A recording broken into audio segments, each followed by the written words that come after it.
வணக்கம் நண்பர்களே, இதுவரைக்கும் என் சேனலை சப்ஸ்கிரைப் பண்ணவங்களுக்கு ரொம்ப நன்றிங்க. இன்றைக்கி ஒரு பர்த்டே விலாக் தான் பார்க்க போகிறோம். என்னோடய டாட்டரோட பர்த்டே அன்றைக்கி என்னென்ன பண்ணோம், எங்கே போயிருந்தோம், எப்படியெல்லாம் செலிப்ரேட் பண்ணோன்றதை பார்க்கலாம். பர்த்டேக்கு முதல் நாளே அவங்களுக்கு ஸ்வீட்ஸ்லாம் ப்ரிப்பேர் பண்ண ஆரம்பிச்சிட்டேன். அவங்களுக்கு குலோப் ஜாம்னா கொஞ்சம் பிடிக்கும். அதனால் அது ஆசீர்வாத் குலோப் ஜாம் பேக்கெட் ஒன்று வாங்கி அதை ப்ரிப்பேர் பண்ணி ரெடி பண்ணிவிட்டேன். அப்புறம் மைசூர் பாக்குனா அவங்களுக்கு ரொம்ப பிடிக்கும். அதனால் கொஞ்சமாக கடலை மாவு வாங்கி அதை அரைச்சி மாவு ரெடி பண்ணிவிட்டு அப்புறம் மைசூர் பாக் பண்ண ஆரம்பித்தேன். மோஸ்ட்லி தீபாவளி டைமில் ஸ்வீட்ஸ் பண்ணுறது தான், மற்ற நேரம் பண்ணுறதில்ல. இந்த மாதிரி பிள்ளைங்க கேட்கும்போது அப்பப்போ செஞ்சு கொடுக்குறது.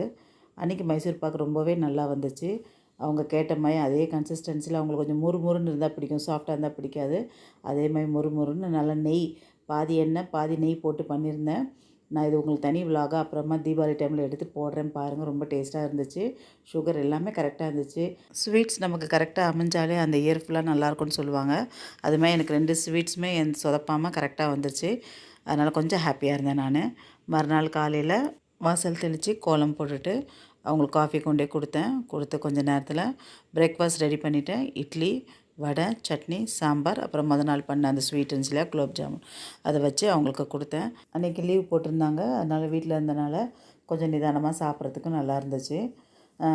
பிரேக்ஃபாஸ்ட் வேலையெல்லாம் முடிச்சதுக்கப்புறமா பூஜை வேலைக்கு போயிட்டு நான் சாமி ரூம் க்ளீன் பண்ணி சாமிக்கு பூவெல்லாம் போட்டுட்டு விளக்கேற்றி பூஜையும் பண்ணியாச்சு. பிள்ளைங்க பிறந்த நாள்னா அன்றைக்கி ஒரு பூஜை பண்ணிடுவேன் நான். லஞ்ச் ரெடி பண்ண ஆரம்பிச்சிட்டேன். இன்றைக்கி மெனு இதாங்க: கோவக்காய் பொரியல், கேரட், பீன்ஸ், கேபேஜெலாம் போட்டு ஒரு பொரியல், அப்புறம் பருப்பு, ரசம், அப்பளம், அப்புறம் முத நாள் வச்ச ஸ்வீட்டு. லஞ்ச் முடிச்சதுக்கப்புறமா ஈவினிங் கேக் ஆர்டர் பண்ணியிருந்தோம் இல்லையா, அதுவும் வந்துடுச்சு.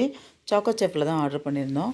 ரொம்ப நல்லா இருந்துச்சு. நல்லா சாக்லேட் லோடட் ஒரு கேக் ஒன்று. அப்புறம் எங்கள் வீட்டு குட்டி பாப்பா அவங்க அம்மாக்காக கொஞ்சம் கிஃப்ட்ஸ் எல்லாம் ரெடி பண்ணி வச்சுருந்தா, அதுவும் ரெடியாக எடுத்து வச்சுட்டோம். அப்புறம் கேக் வெட்டினாங்க.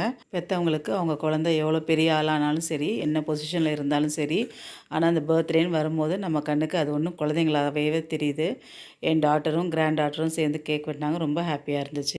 எங்கள் சன்னில் வேறு ஊரில் இருக்கிறாங்க, அங்கே படிச்சுட்ருக்காங்க. அவங்களும் ஒரு கேக் வாங்கி ஆர்டர் பண்ணியிருந்தாங்க. அதுவும் கொஞ்சம் லேட்டில் வந்துச்சு. அப்புறம் கேக்லாம் வெட்டினதுக்கப்புறமா கோயிலுக்கு கிளம்புனோம். கபாலீஸ்வர் கோயிலில் போய் சாமி பார்த்துட்டு ஒரு தரிசனம் பார்த்தோம். ரொம்ப நல்லா இருந்துச்சு. கோயில் ரொம்ப கூட்டம் கிடையாது. அதனால் அமைதியாக நல்லபடியாக ஒரு தரிசனம் முடிச்சுட்டு அப்புறமா கையேந்தி பவனில் போய் சாப்பிட்லாம் அப்படின்ட்டு அண்ணா நகரில் இருக்க கார்த்திக் டிஃபன் சென்டரில் போய் ஒரு கீ பொடி தோசையும், அவங்களுக்கு ஃப்ரைட் ரைஸ்னால் பிடிக்கும், அதனால் மஷ்ரூம் ஃப்ரைட் ரைஸும் ஒன்று ஆர்டர் பண்ணி சாப்பிட்டோம். சாப்பிட்டுட்டு அப்படியே வீட்டுக்கு வந்துட்டோம். இப்படி தான் எங்களோட செலிப்ரேஷன் அன்றைக்கி போச்சுங்க. இந்த வீடியோ இதான் ஃபர்ஸ்ட் டைம் பார்க்குறீங்கன்னா உங்களுக்கு பிடிச்சிருந்தா லைக் பண்ணுங்கள், ஷேர் பண்ணுங்கள், சப்ஸ்கிரைப் பண்ணுங்கள் and stay connected and thanks for வாட்சிங்.